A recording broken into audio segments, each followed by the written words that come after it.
Today on America's Court with Judge Ross. Mr. Shuttlecock ran up to one of the other volunteers on stage that was transformed into a goat and started just humping it, like with his pelvic thrust.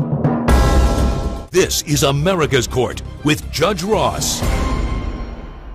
Bruce Shuttlecock is suing professional hypnotist Edward Davenport in the amount of $5,000. He claims Mr. Davenport caused him to spill embarrassing secrets that ruined his marriage and career.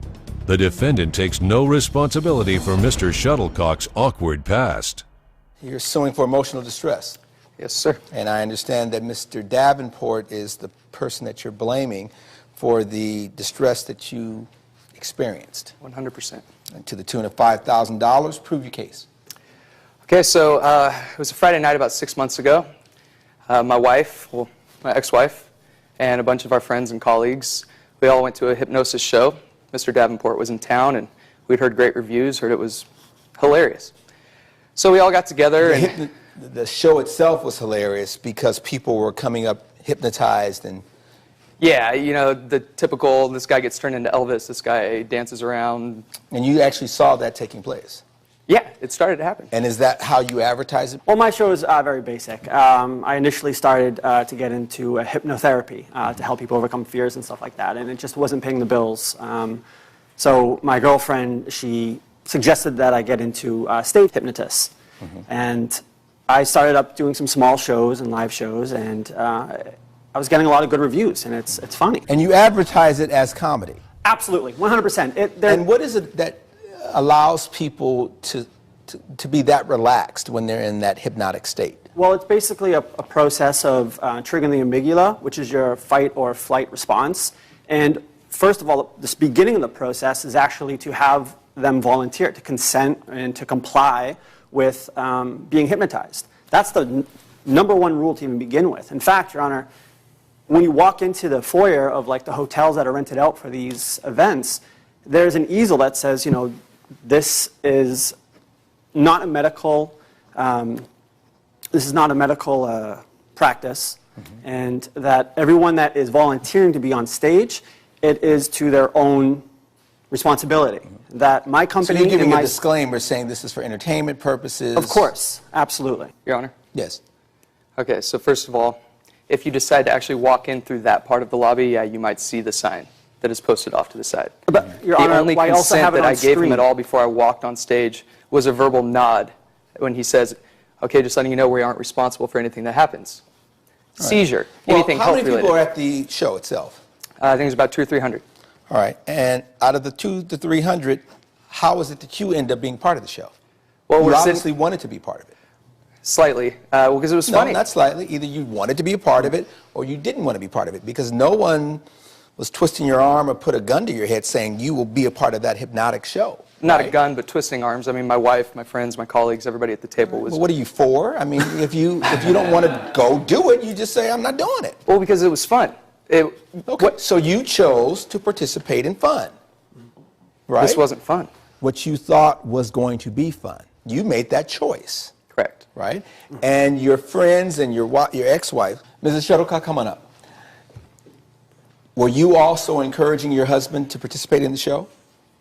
Well, he would be perfect for the show. He's a very people person, very enthusiastic, and that's just the kind of person he is. So let's talk about that thing. Okay, so I was on stage. Yes. Gentleman next to me had been turned into James Bond. How many people were on the stage, Mr. Davenport? 6. All right, so 6 volunteers. Exactly yes? right. So now, Mr. Shuttlecock, when you were in this location, how many people were in your party? About 10. And of the 10 in your group, who goes and says, I want to participate? You're the person that's selected? No, he had already gone through his first round of participants on the stage, and he's calling out names and or pointing at hands, and they all start going, oh, you know, go up there, Bruce, it'll be fun, you know, we'll tell Brett. Brett's my 8-year-old son. Okay. We'll tell Brett when we get home that, you know, his dad turned into Elvis, or, oh, it'll be awesome, it'll be fun. And I was like, that's a cool story, why not? Let's go up, let's do it. Once I was actually under the hypnosis, I don't 100% really have any recollection of what happened. So it's my wife's word, the rest of my friends and colleagues, and Mr. Davenport's word of All right, so what actually to him? happened. What did you do? Mr. Shuttlecock ran up to one of the other volunteers on stage that was transformed into a goat, or doing his idea of what a goat is. Yes. And then before he even got to Mr. Shuttlecock, he just flew up to the volunteer that was a goat and started just humping it, like with his pelvic thrust. And do you know what I mean? Like, I don't want to act it out, but well, like he was going at it. Coming up on America's Court with Judge Ross. What fraternity goat incident? When I was in college, I was pledging fraternity. And there was something involving a goat? Correct. I don't need to know anything more. We're back with the case of Bruce Shuttlecock, who is suing Edwin Davenport for emotional distress following a hypnotism performance. I mean, we're all grown-ups. Okay, so Okay. he was engaging in Yes. some sort of sexual action towards this other person who was pretending to be a goat. More or less, yes. I get it. Okay. Okay. And naturally, as a stage performer, it's based on comedy, the show. So I went over there with my microphone and I investigated. I'm like, hey, how's it going? You all right? Like, what exactly is going on here? And he started like describing that this is what he's doing, and he's got it, and I can do it, and all this stuff. And he just started describing like Pamela Anderson and pink tutus and all sorts of stuff. And it was hilarious. Yeah, it was hilarious for you. It's hilarious for everyone Okay, that was so- attending the event. All right, so he's saying all these things, and Mrs. Shuttlecock, were you all laughing about it? Well, I didn't know about the fraternity goat incident until I heard Whoa, him on stage. stop. You didn't know about the fraternity goat incident? Yes. What fraternity goat incident? All right, so this is what brings us to the actual lawsuit. Unfold your arms. Sorry. When I was in college, I was 18. I was pledging fraternity. And there was something involving a goat? Correct. I don't need to know anything more. Thank you, Your Honor. So a lot of people, there's a lot of alcohol skeletons in my closet that were never to be revealed. And so while he's on stage, does he start revealing the details of the college fraternity Yes. goat situation? Precisely right. I mean, I didn't even realize that was happening. I mean, in hypnotherapy, sometimes we use guided imagery, and sometimes the patient will actually start, saying, "Oh, a cloud, and now I see a tree," and then we guide them with those images to reveal, certain things and help them heal with fears and anxieties. And if you have a smoking problem, I got it. I can help you with that. If anything I like that. understand. We're talking about Mr. Shuttlecock. So how did this affect you? Okay, so for the 3 months following, this was 6 months ago, the 3 months following, I'm a gym teacher at the local high school. I coach the high school football team. I work with kids. Every one of those kids, it's my life. Some of their parents were there.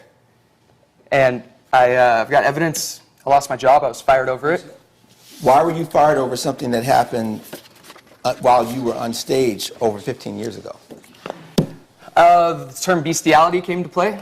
I was being mocked by all the students. It basically turned into a depressive you taught disorder. at a Catholic school. Yeah, and I came down with a major depressive disorder. Everything at home, my life was completely different.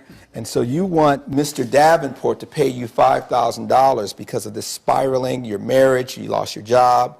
So you're wanting to blame this man for all the issues that have resulted from this behavior that happened, as opposed to maybe making your mess your message. Now, you can either choose to wallow in that, or you can say, you know what, it was something stupid.